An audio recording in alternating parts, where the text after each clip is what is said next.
ಎಲ್ಲರಿಗೂ ನಮಸ್ಕಾರ ಸ್ನೇಹಿತರೆ. ದ್ವಾದಶ ರಾಶಿಗಳಲ್ಲಿ ಕೊನೆಯ ರಾಶಿ ಅಂದರೆ 12ನೇ ರಾಶಿಯೇ ಮೀನರಾಶಿ. ಉಳಿದ 11 ರಾಶಿಗಳಿಗಿಂತ ಭಿನ್ನವಾದ ವ್ಯಕ್ತಿತ್ವ ಇವರದ್ದು. ಕನಸು ಹಾಗೂ ಪ್ರಣಯದ ಸಂಕೇತವಾದ ಈ ರಾಶಿಯವರು ತಮ್ಮ ಸೃಜನಶೀಲತೆಗೆ ಹೆಸರುವಾಸಿ. ಅನೇಕರು ಉದಾರತೆ ಹಾಗೂ ಸಹಾನುಭೂತಿಯುಳ್ಳವರು.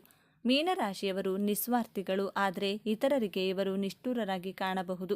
ಇವರ ವ್ಯಕ್ತಿತ್ವ, ಒಳ್ಳೆಯ ಗುಣಗಳು ಹಾಗೂ ಕೆಟ್ಟ ಗುಣಗಳ ಕುರಿತಾದ ಮಾಹಿತಿಯ ಜೊತೆಗೆ ಮೀನರಾಶಿ ನಕ್ಷತ್ರಾಧಾರಿತ ಜನ್ಮ ರಹಸ್ಯದ ಬಗ್ಗೆ ಈ ವಿಡಿಯೋದಲ್ಲಿ ತಿಳಿಸಿಕೊಡಲಿದ್ದೇನೆ. ಅದಕ್ಕೂ ಮುಂಚೆ ನೀವಿನ್ನು ಚಾನಲ್ಗೆ ಸಬ್ಸ್ಕ್ರೈಬ್ ಆಗಿಲ್ಲ ಅಂದರೆ ಈಗಲೇ ಸಬ್ಸ್ಕ್ರೈಬ್ ಆಗಿ, ಹಾಗೆ ವಿಡಿಯೋಗೆ ಲೈಕ್ ಮಾಡಿ, ವಿಡಿಯೋ ಸ್ಕಿಪ್ ಮಾಡದೆ ಕೊನೆ ತನಕ ನೋಡಿ. 2 ಮೀನುಗಳು ವಿರುದ್ಧ ದಿಕ್ಕಿನಲ್ಲಿ ಚಲಿಸುವ ಸಂಕೇತವಿರುವ ಈ ರಾಶಿಯವರು ಉಭಯ ಸ್ವಭಾವದವರು. ಕೆಲವೊಮ್ಮೆ ಇವರು ಅಪಾಯಕಾರಿಯಂತೆ ವರ್ತಿಸಬಹುದು, ಕೆಲವೊಮ್ಮೆ ಮೃದು ಸ್ವಭಾವದವರಂತೆ ಕಾಣುತ್ತಾರೆ. ಇವರು ಉತ್ತಮ ಪ್ರತಿಭಾವಂತರು ಹಾಗೂ ವಿವಿಧ ಪರಿಸರಗಳಿಗೆ ಸುಲಭವಾಗಿ ಹೊಂದಿಕೊಳ್ಳುವಂಥ ಸಾಮರ್ಥ್ಯವನ್ನು ಹೊಂದಿರುತ್ತಾರೆ. ಇವರು ಇತರರಿಗೂ ತಮ್ಮ ಜ್ಞಾನವನ್ನು ಕಲಿಸಿಕೊಡುತ್ತಾರೆ, ಇತರರ ಇಚ್ಛೆಗಳಿಗೂ ಅವಕಾಶ ನೀಡುತ್ತಾರೆ. ಇವರೊಳಗಿನ ಆಳವಾದ ಸಾಮರ್ಥ್ಯವು ಬಹಳ ಸ್ವತಂತ್ರವಾಗಿರುತ್ತದೆ. ಇವರ ಮುಖ್ಯ ಲಕ್ಷಣವೆಂದರೆ ಕನಸುಗಾರರು. ನಮ್ಮ ಕಲ್ಪನಾ ಲೋಕದಲ್ಲಿ ಜೀವಿಸಲು ಇಷ್ಟಪಡುತ್ತಾರೆ. ವಾಸ್ತವತೆಗೆ ಇದು ಕೆಲವೊಮ್ಮೆ ದೂರವಿರಬಹುದು. ಇವರು ಬಹಳ ಆಕರ್ಷಕ ಸ್ವಭಾವದವರು. ಜನರು ಇವರ ನಕಾರಾತ್ಮಕ ಸ್ವಭಾವಗಳನ್ನು ಬದಿಗೊತ್ತಿ ಸಕಾರಾತ್ಮಕ ಸ್ವಭಾವವನ್ನು ಇಷ್ಟಪಡುತ್ತಾರೆ. ಇವರು ತುಂಬ ರೊಮ್ಯಾಂಟಿಕ್ ಸ್ವಭಾವದವರು. ವಿವಾದಗಳನ್ನು ತಪ್ಪಿಸಿ ವಾಸ್ತವದ ಕಹಿ ಸತ್ಯಗಳನ್ನು ಎದುರಿಸುವಾಗ ಖಿನ್ನರಾಗುತ್ತಾರೆ, ಹೀಗೆಯೇ ದುರ್ಬಲರಾಗುತ್ತಾರೆ. ಕಾಲಪುರುಷನ ಕುಂಡಲಿಯಲ್ಲಿ ಮೀನರಾಶಿ 12ನೇ ಹಾಗೂ ಕೊನೆಯ ರಾಶಿಯಾಗಿದೆ. ಈ ರಾಶಿಯ ಅಧಿಪತಿ ಗುರುಗ್ರಹ.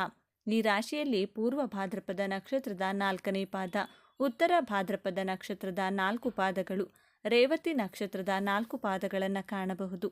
ತನ್ನ ಶತ್ರುಗಳ ಜೊತೆಯಲ್ಲಿಯೂ ಬಹಳ ಸೌಜನ್ಯದಿಂದ ವರ್ತಿಸುವಂತಹ ರಾಶಿಯವರಂದರೆ ಮೀನರಾಶಿಯವರು. ಧಾರ್ಮಿಕ, ಆಧ್ಯಾತ್ಮಿಕದಲ್ಲಿ ನಂಬಿಕೆ ಇಟ್ಟಿರುತ್ತೀರಾ. ನಿಮ್ಮ ಸ್ನೇಹಿತರಿಗೆ, ಕುಟುಂಬದವರಿಗೆ ಬಹಳ ವಿನಮ್ರತೆಯಿಂದ ನಿಸ್ವಾರ್ಥ ಸೇವೆ ಮಾಡುವವರು. ಅತಿಥಿ ಸತ್ಕಾರವನ್ನು ಮಾಡುವಂತಹ ಗುಣದವರು. ತನಗೆ ಕೇಡು ಬಯಸುವವರಿಗೂ ಮನಸ್ಸಿನಲ್ಲಿಯೂ ಕೆಟ್ಟದ್ದನ್ನು ಬಯಸದೇ ಇರುವಂಥ ಸಾತ್ವಿಕ ಗುಣದವರು. ಸಾಮಾಜಿಕ ನಿಯಮಗಳನ್ನು, ಕಟ್ಟುಪಾಡುಗಳನ್ನು, ಸಂಪ್ರದಾಯಗಳನ್ನು ಚಾಚೂ ತಪ್ಪದೆ ಪಾಲಿಸುವವರು. ಬಹಳ ಸೌಜನ್ಯವಂತರು, ಪರಮಾತ್ಮನಲ್ಲಿ ನಂಬಿಕೆ ಇಟ್ಟಿರುವವರು. ಜೀವನದ ಅತ್ಯಂತ ಕೆಟ್ಟ ಸಂದರ್ಭದಲ್ಲಿಯೂ ಯಾವ ವ್ಯಕ್ತಿಯೂ ನಮ್ಮ ಜೊತೆ ಇರುವುದಿಲ್ಲ, ಆದರೆ ದೈವ ಮಾತ್ರ ನಮ್ಮ ಕಷ್ಟ ಸುಖ 2 ಸಂದರ್ಭದಲ್ಲಿಯೂ ನಮ್ಮ ಕೈ ಹಿಡಿದು ಕಾಪಾಡುವರು ಎಂಬ ನಂಬಿಕೆಯಿಂದ ದೇವರನ್ನ ಆತ್ಮದಿಂದ ಉಪಾಸನೆ, ಆರಾಧನೆ ಮಾಡುವವರು. ಯಾರೇ ಸಹಾಯ ಕೇಳಿದರೂ ಇಲ್ಲ ಎನ್ನದೆ ತನ್ನ ಕೈಲಾದಷ್ಟು ಸಹಾಯ ಮಾಡುವವರು. ಸಾಹಿತ್ಯ, ಸಂಗೀತ, ಕಲೆಯಲ್ಲಿ ವಿಶೇಷ ಜ್ಞಾನವುಳ್ಳವರು. ಆದ್ದರಿಂದ ಹೆಚ್ಚಿನ ಸಾಹಿತಿಗಳು ಈ ಮೀನರಾಶಿಯಲ್ಲಿಯೇ ಜನಿಸುತ್ತಾರೆ. ಮೀನರಾಶಿಯವರು ಬಹಳ ಬುದ್ಧಿವಂತರು. ಹೊಸ ವಿಚಾರಗಳನ್ನು ಆವಿಷ್ಕಾರ ಮಾಡುವುದರಿಂದ ಎಲ್ಲರೂ ನಿಮ್ಮ ಪ್ರಭಾವಕ್ಕೆ ಒಳಗಾಗುತ್ತಾರೆ. ಎಲ್ಲರ ಜೊತೆಯಲ್ಲಿಯೂ ಬಹಳ ಪ್ರೀತಿ ವಿಶ್ವಾಸದಿಂದಿರುತ್ತಾರೆ. ವ್ಯವಹಾರ ಮಾಡುವಂತಹ ನ್ಯಾಯಪ್ರಿಯರು ನೀವು. ಮೀನರಾಶಿಯಲ್ಲೇ ಜನಿಸಲು ಕಾರಣವೇನು ಎಂದು ನೋಡೋದಾದರೆ, ಜೀವನದಲ್ಲಿ ಪುಣ್ಯ ಕೆಲಸಗಳನ್ನು ಮಾಡಲು, ದಾನ ಮಾಡಲು, ಸತ್ಕರ್ಮಗಳನ್ನು ಮಾಡುವಂತಹ ದೃಷ್ಟಿಯಿಂದ ನೀವು ಮೀನರಾಶಿಯಲ್ಲಿ ಜನಿಸಿರುತ್ತೀರಾ. ನಾನು ಎಲ್ಲರಿಗೋಸ್ಕರ ಸಹಾಯ ಮಾಡುತ್ತೇನೆ, ಆದರೆ ನನಗೋಸ್ಕರ ಯಾರು ಯಾವ ಸಹಾಯವೂ ಮಾಡುವುದಿಲ್ಲ ಎಂಬ ಕೊರಗು ನಿಮ್ಮ ಮನಸ್ಸಿನಲ್ಲಿರುತ್ತದೆ. ಮೀನರಾಶಿ ಪ್ರಾಕೃತಿಕ ಕುಂಡಲಿಯ ಲಾಭಸ್ಥಾನದ ನಂತರ ಬರುವಂತಹ ರಾಶಿ.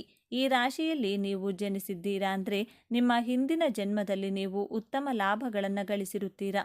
ಆದರೆ ಆ ಲಾಭದಲ್ಲಿ ನೀವು ದಾನ ಮಾಡಿರದ ಕಾರಣ ಧಾರ್ಮಿಕ ಯಾತ್ರೆಗಳನ್ನು ಮಾಡಿರುವುದಿಲ್ಲ.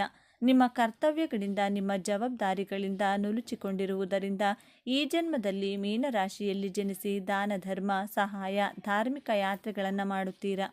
ಈ ಜನ್ಮದ ಉತ್ತಮ ಕರ್ಮಗಳನ್ನು ಮುಂದಿನ ಜನ್ಮಕ್ಕೆ ಕೊಂಡೊಯ್ಯುತ್ತೀರಾ. ಪೂರ್ವ ಜನ್ಮದ ಕರ್ಮಫಲದಿಂದ ಈ ಜನ್ಮದಲ್ಲಿ ರಾಶಿ ಹಾಗೂ ನಕ್ಷತ್ರಗಳು, ಶರೀರ ಲಭ್ಯವಾಗಿರುತ್ತವೆ. ಮೃತ್ಯು ಎಂದರೇನು?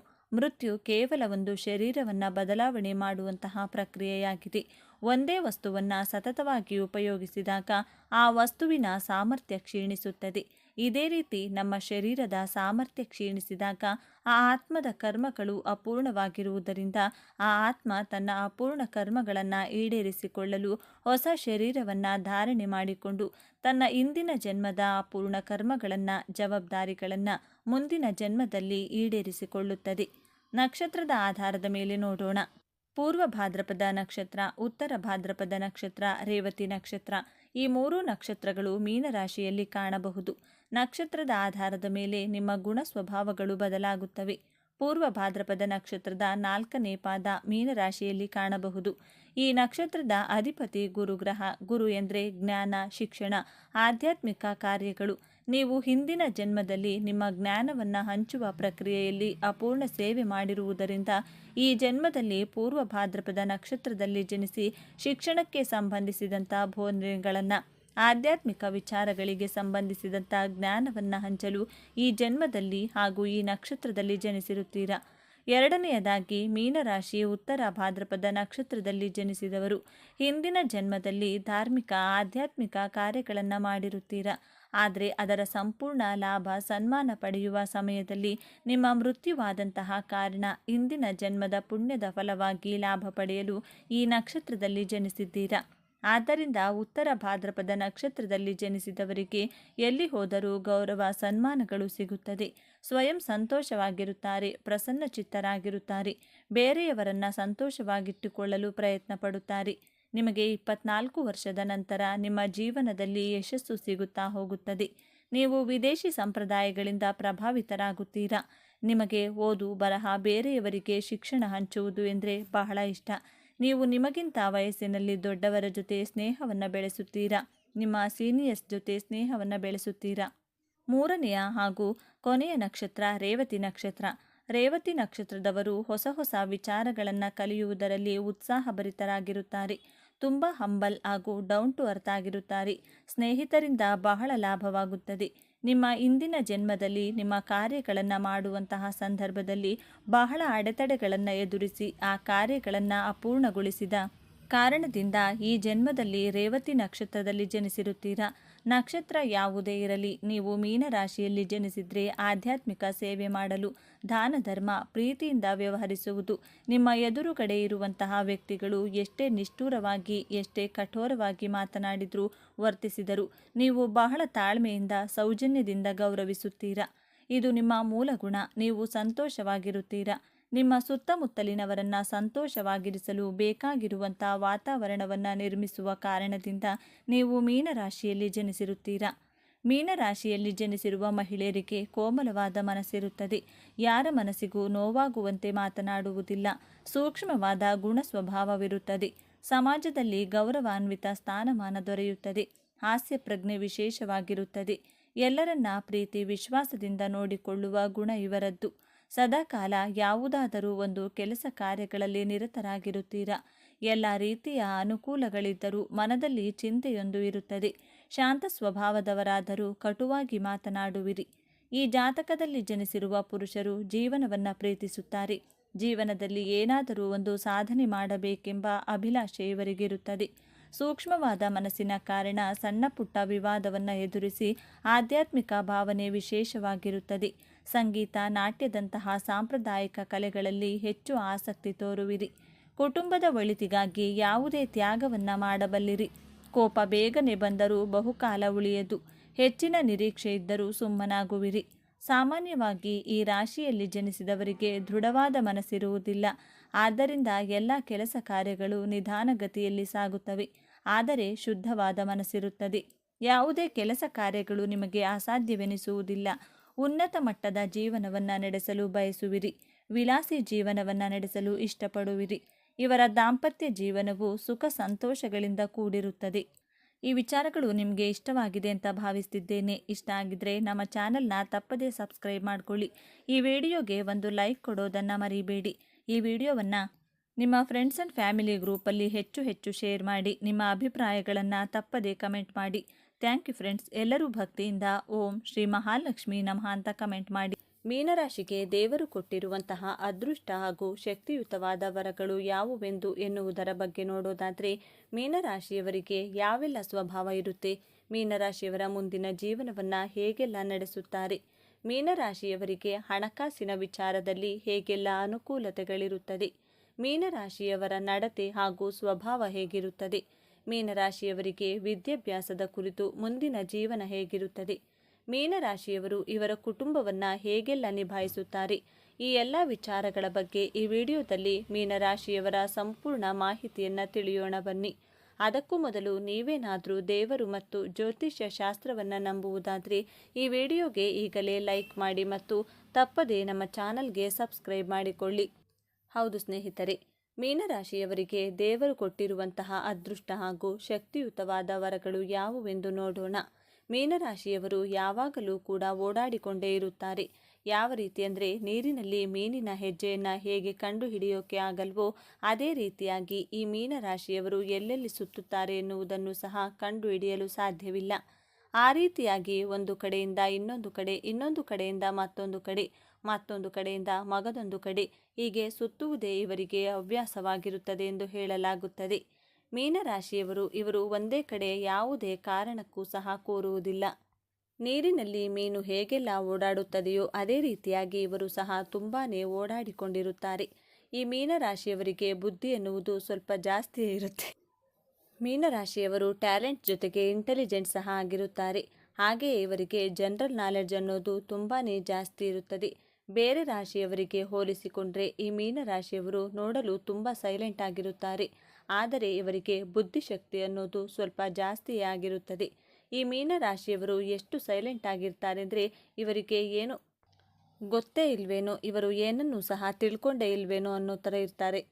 ಆದರೆ ಮೀನರಾಶಿಯವರ ಟ್ಯಾಲೆಂಟ್ ಏನು ಅನ್ನೋದು ಇವರನ್ನು ಅರ್ಥ ಮಾಡಿಕೊಳ್ಳುವವರಿಗೆ ಮಾತ್ರ ಗೊತ್ತಿರುತ್ತದೆ. ಅಷ್ಟು ಜ್ಞಾನವಂತರು ಈ ಮೀನರಾಶಿಯವರು. ಇನ್ನು ಈ ಮೀನರಾಶಿಯಲ್ಲಿ ಹುಟ್ಟಿರುವವರು ತುಂಬಾನೇ ಅದೃಷ್ಟವಂತರು ಎಂದೇ ಹೇಳ್ಬೋದು. ಇರುವಂತಹ 12 ರಾಶಿಗಳಲ್ಲಿ ಈ ಒಂದು ಮೀನರಾಶಿಯವರು ಬಹಳ ಅದೃಷ್ಟವಂತರು. ಯಾಕಂದರೆ ಇವರು ಜಾಸ್ತಿ ಮಾತನಾಡುವುದಿಲ್ಲ, ಎಷ್ಟು ಬೇಕೋ ಅಷ್ಟೇ ಮಾತನಾಡುತ್ತಾರೆ. ಹಾಗೆಯೇ ಅತ್ಯಂತ ಬುದ್ಧಿಶಕ್ತಿ ಹಾಗೂ ಜ್ಞಾನವಂತರಾಗಿರುತ್ತಾರೆ. ಅದೇ ತಾನೇ ಮನುಷ್ಯನಿಗೆ ಮುಖ್ಯವಾಗಿ ಬೇಕಾಗಿರೋದು.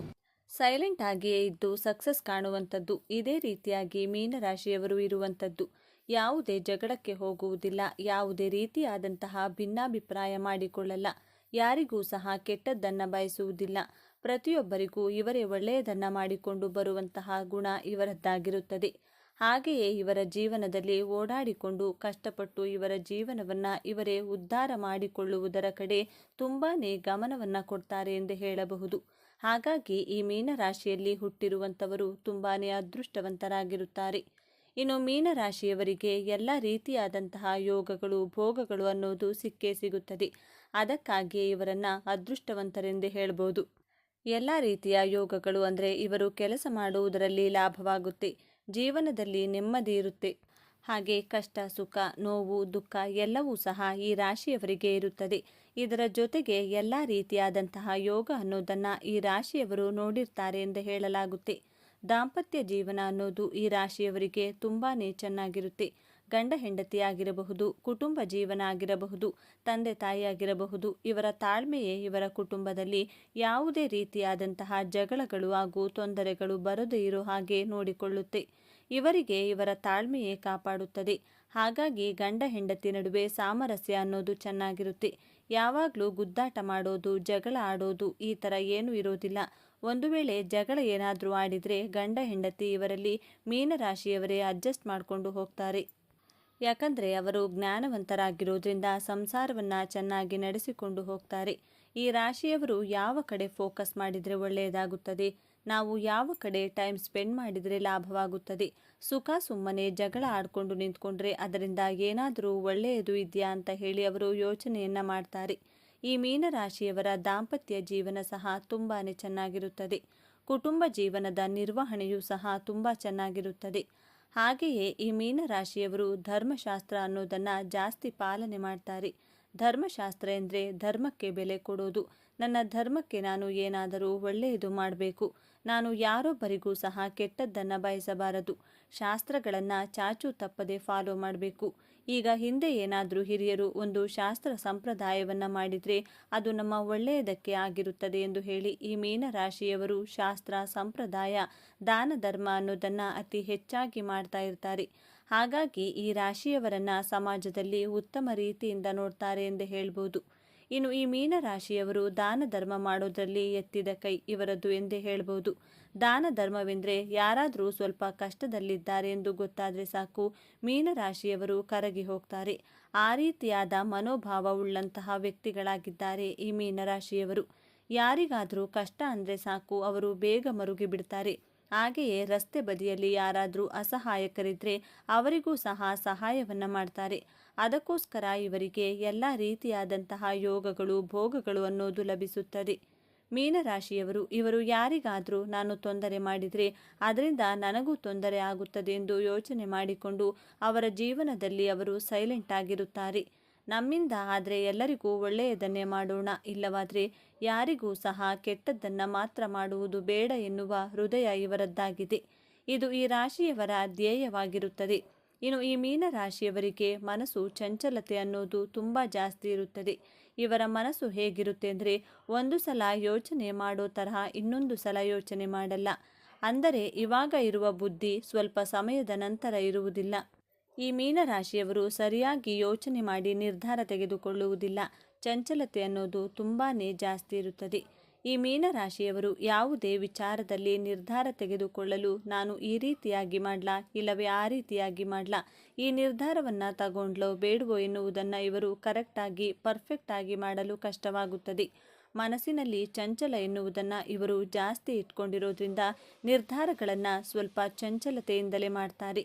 ಇನ್ನು ಈ ಮೀನರಾಶಿಯವರಿಗೆ ದ್ವಿಸ್ವಭಾವದ ಗುಣ ಜಾಸ್ತಿ ಎಂದೇ ಹೇಳ್ಬೋದು. ಮೊದಲೇ ಹೇಳಿದಂತೆ ಒಂದು ಸಲ ಈ ಥರ ಯೋಚನೆ ಮಾಡಿದರೆ ಇನ್ನೊಂದು ಸಲ ಇನ್ನೊಂದು ಥರ ಯೋಚನೆ ಮಾಡ್ತಾರೆ. ಆ ರೀತಿಯಾಗಿ ಯೋಚನೆ ಮಾಡೋದ್ರಿಂದಾನೇ ಇವರಿಗೆ ಮೈನಸ್ ಪಾಯಿಂಟ್ ಆಗಿರುತ್ತದೆ. ಇವರ ಜೀವನದಲ್ಲಿ ಇವರ ಕುಟುಂಬವನ್ನು ತುಂಬಾ ಚೆನ್ನಾಗಿ ನೋಡ್ಕೋತಾರೆ. ಈ ರಾಶಿಯವರು ಕುಟುಂಬದಲ್ಲಿ ಯಾವುದೇ ತರಹದ ಕಲಹವನ್ನು ಮಾಡಿಕೊಳ್ಳಲ್ಲ. ನನ್ನ ಕುಟುಂಬವೇ ನನಗೆ ಮೊದಲು ಎನ್ನುವ ರೀತಿಯಲ್ಲಿ ಕುಟುಂಬಕ್ಕೆ ಪ್ರಿಫರೆನ್ಸನ್ನು ಕೊಡ್ತಾರೆ. ಈ ರೀತಿಯಾಗಿ ಇವರ ಕುಟುಂಬವನ್ನು ನೋಡಿಕೊಳ್ತಾರೆ. ಯಾವುದೇ ರೀತಿಯಾದಂತಹ ಜಗಳಗಳು ಅನ್ನೋದು ತೀರಾ ಕಡಿಮೆ ಇರುತ್ತದೆ. ಜೊತೆಗೆ ಕುಟುಂಬ ಸದಸ್ಯರನ್ನು ಪ್ರೀತಿಯಿಂದ ಕಾಣುತ್ತಾರೆ. ಈ ಮೀನರಾಶಿಯವರು ಬೇಗ ಈಸಿಯಾಗಿ ಎಲ್ಲರನ್ನ ನಂಬುತ್ತಾರೆ. ಹಾಗೆಯೇ ನಂಬಿ ಅಷ್ಟೇ ಬೇಗ ಮೋಸ ಹೋಗ್ತಾರೆ. ಇವರು ಈಸಿಯಾಗಿ ಪ್ರತಿಯೊಬ್ಬರನ್ನು ಇವರೆಲ್ಲರೂ ನಮ್ಮವರೇ, ಎಲ್ಲರೂ ನನ್ನವರೇ ಎಂದು ತುಂಬಾ ಪ್ರೀತಿಯಿಂದ ನಂಬಿಬಿಡ್ತಾರೆ. ಆದರೆ ಈ ರೀತಿಯಾಗಿ ನಂಬುವುದರಿಂದ ಇವರ ಜೀವನದಲ್ಲಿ ಇವರಿಗೆ ನಂಬಿಕೆ ದ್ರೋಹ ಅನ್ನೋದನ್ನು ಇವರ ಜೊತೆಯಲ್ಲಿದ್ದವರೇ ಮಾಡುತ್ತಾರೆ. ಅವರು ಯಾರಾದರೂ ಸರಿ ಅಥವಾ ಇವರಿಗೆ ಯಾರೇ ಸಿಗಲಿ ಅವರನ್ನು ನಂಬಿಬಿಡ್ತಾರೆ. ಮೀನರಾಶಿಯವರನ್ನು ಯಾರಾದರೂ ಏನಾದರೂ ಚೆನ್ನಾಗಿ ಮಾತನಾಡಿಸಿದರೆ ಸಾಕು ಅವರನ್ನು ವೇಗವಾಗಿ ನಂಬುತ್ತಾರೆ. ಹಾಗೆಯೇ ನಂಬಿಸಿದ ವ್ಯಕ್ತಿ ಇವರಿಗೆ ನಂಬಿಕೆ ದ್ರೋಹ ಮೋಸ ವಂಚನೆ ಈ ಎಲ್ಲವನ್ನೂ ಸಹ ಮಾಡಿ ಹೊರಟು ಹೋಗುತ್ತಾರೆ. ಮೀನರಾಶಿಯವರು ನಿಮ್ಮ ಸ್ನೇಹಿತರ ಜೊತೆಗೆ ಸುತ್ತಾಡುವುದನ್ನು ಜಾಸ್ತಿ ಮಾಡ್ತಾರೆ. ಅಂದರೆ ನಿನ್ನ ಕಾಲಿನಲ್ಲಿ ಚಕ್ರ ಏನಾದರೂ ಇದೆಯಾ ಎಂದು ಕೇಳ್ತಾರಲ್ಲ, ಆ ರೀತಿಯಾಗಿ ಸುತ್ತುತ್ತಾರೆ. ಮೀನರಾಶಿಯವರು ಮೊದಲೇ ಓಡಾಟ ಮಾಡೋದು ತುಂಬಾ ಜಾಸ್ತಿ ಇರೋದ್ರಿಂದ ಇವರ ಫ್ರೆಂಡ್ಸ್ ಯಾರಾದರೂ ಸ್ವಲ್ಪ ಮಾತನಾಡಿದರೆ ಸಾಕು, ಯಾರಾದರೂ ಜೊತೆಯಲ್ಲಿ ಫ್ರೆಂಡ್ಸ್ ಆದರೆ ಸಾಕು, ಅವರು ಎಲ್ಲಿಯಾದರೂ ಹೋಗೋಣವೆಂದರೆ ಸಾಕು, ಇವರು ಆಗೋದಿಲ್ಲ ಎನ್ನುವ ಪ್ರಶ್ನೆಯೇ ಇಲ್ಲ. ಈ ರೀತಿಯಾಗಿ ಈ ಮೀನರಾಶಿಯವರು ಓಡಾಟ ಅನ್ನೋದನ್ನು ಜಾಸ್ತಿ ಮಾಡ್ತಾರೆ. ಅವರ ಕೆಲಸಗಳನ್ನು ಬಿಟ್ಟು ಫ್ರೆಂಡ್ಸ್ಗಳ ಜೊತೆ ಜಾಸ್ತಿ ಸುತ್ತಾಡೋದು ಮಾಡ್ತಾರೆ. ಅಷ್ಟು ಹೃದಯವಂತರು. ಮೀನರಾಶಿಯವರು ಇವರು ಕುಟುಂಬದವರಿಗೆ ಅಥವಾ ಯಾರಾದರೂ ಪರಿಚಯ ಆದರೆ ಅವರನ್ನು ನಂಬುತ್ತಾರೆ. ಅವರಿಗಾಗಿ ಅತಿ ಹೆಚ್ಚು ಹಣವನ್ನು ಖರ್ಚು ಮಾಡ್ತಾರೆ.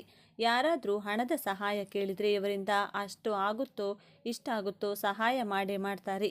ಈ ರಾಶಿಯವರಿಗೆ ಹಣಕ್ಕಿಂತ ಜನ ಮುಖ್ಯ ಎಂದು ನಂಬುತ್ತಾರೆ. ಮೀನರಾಶಿಯವರು ಹೆಚ್ಚು ಓಡಾಡ್ತಾರೆ ಅಂದರೆ ಖರ್ಚು ಸಹ ಜಾಸ್ತಿಯೇ ಇರುತ್ತೆ ಅಲ್ವಾ. ಹಾಗಾಗಿ ಈ ಮೀನರಾಶಿಯವರು ತಮ್ಮ ಖರ್ಚುಗಳ ಬಗ್ಗೆ ಸ್ವಲ್ಪ ನಿಯಂತ್ರಣ ಅನ್ನೋದನ್ನು ಇಟ್ಕೋಬೇಕು. ಈ ಮೀನರಾಶಿಯವರು ಇವರ ಜೀವನದಲ್ಲಿ ಸಾಧನೆ ಮಾಡಲೇಬೇಕು ಎಂದು ಹೋರಾಟ ಮಾಡೋದೇ ಜಾಸ್ತಿ. ಇವರು ಓಡಾಡ್ತಾರೆ ಅಂದರೆ ಇವರು ಸುಖ ಸುಮ್ಮನೆ ಖಾಲಿ ಪೋಲಿ ಬಿದ್ದು ಓಡಾಡಲ್ಲ. ಇವರು ತಮ್ಮ ಜೀವನದಲ್ಲಿ ಏನಾದರೂ ಸಾಧನೆ ಮಾಡಲೇಬೇಕು ಎನ್ನುವ ಗುರಿಯನ್ನು ಇಟ್ಟುಕೊಂಡಿರುತ್ತಾರೆ. ಕಷ್ಟಪಟ್ಟು ದುಡಿಬೇಕು ಎನ್ನುವ ಆಲೋಚನೆ ಇಟ್ಕೊಂಡು ಒಂದು ಸ್ಥಳದಿಂದ ಇನ್ನೊಂದು ಸ್ಥಳಕ್ಕೆ ಹೋಗಿ ಕಷ್ಟಪಟ್ಟು ದುಡಿಯುವ ಮಾರ್ಗವನ್ನು ನೋಡಿಕೊಂಡು ಈ ಮೀನರಾಶಿಯವರು ತುಂಬಾ ಓಡಾಡೋದು ಮಾಡುತ್ತಾರೆ. ಹಾಗಾಗಿ ಇವರ ಜೀವನದಲ್ಲಿ ಸಕ್ಸಸ್ ಅನ್ನೋದನ್ನು ಬಹು ಬೇಗನೆ ಕಾಣ್ತಾರೆ ಎಂದು ಹೇಳ್ಬೋದು. ಒಟ್ಟಿನಲ್ಲಿ ಮೀನರಾಶಿಯವರು ತುಂಬ ಓಡಾಡ್ತಾರೆ, ಕಷ್ಟಪಟ್ಟು ದುಡಿತಾರೆ. ದುಡಿದ ಹಣವನ್ನು ಸ್ವಲ್ಪ ಸಹಾಯ ಮಾಡ್ತಾರೆ, ಉಳಿದ ಹಣವನ್ನು ಕುಟುಂಬಕ್ಕಾಗಿ ಮೀಸಲಿಡುತ್ತಾರೆ. ಎಲ್ಲ ರೀತಿಯ ಆನಂದವನ್ನು ಅನುಭವಿಸುತ್ತಾರೆ. ನಿಜಕ್ಕೂ ನೀವು ಅದೃಷ್ಟವಂತರು ಎಂದೇ ಹೇಳ್ಬೋದು.